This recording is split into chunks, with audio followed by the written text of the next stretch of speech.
Ayan. Sundan nyo lang yung kanang mouse kung saan pupunta. Ituro ng mouse. Ayan o. Ayan, nakita mo yung CDT. I-click mo yan. Tapos, ayan o. Visibility. Ang gagawin mo, i-click mo lang yun. Take action. Una, ito yung first step mo. Ngayon, tingnan natin luminaw. Ayun. Luminaw na siya. So, ang gagawin natin ay replace a song.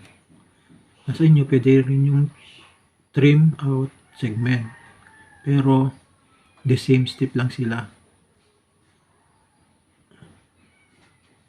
Ito, dito na tayo sa trim. Ayan. Tapos, meron siyang tatanggalin. Tatanggal lang siya ng parte ng channel natin. O yan. Tapos, ganyan lang. Tapos, save. Tapos, check mo lang siya.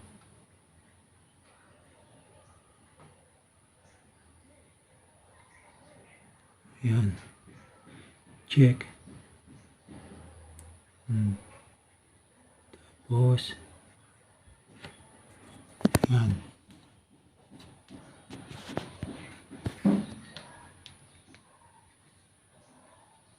Tapos, punta ka sa CDT. Yun.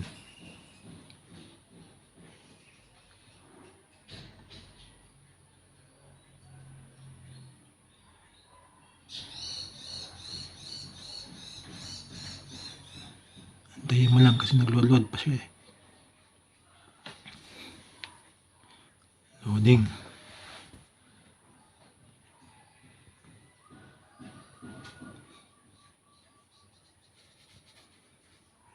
Yan. Ayan, nakikita mo yung oras dyan. I-click mo lang yan. Parang panoorin mo siya. Yan, ganyan siya, di ba?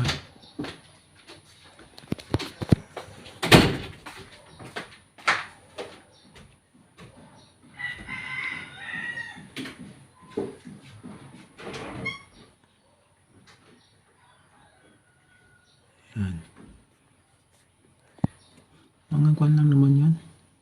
Mga 5 minutes, depende sa yan, sa duration. Tayan mo lang siya.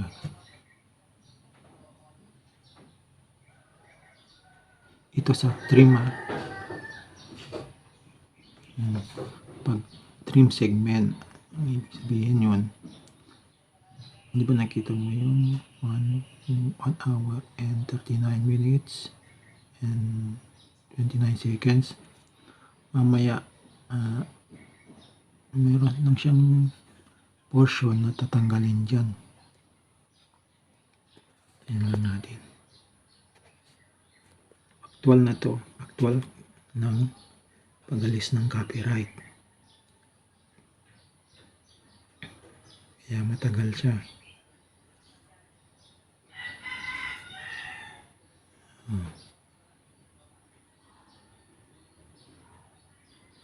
Mamaya mawala na yung copyright dyan.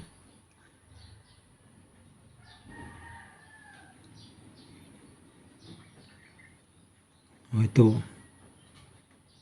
Yan, tumatakbo yung oras niya.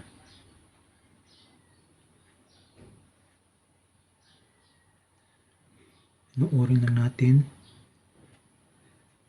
Tapos mamaya, pag nakita ka ng parang naglo-load na dyan, tapos na siya.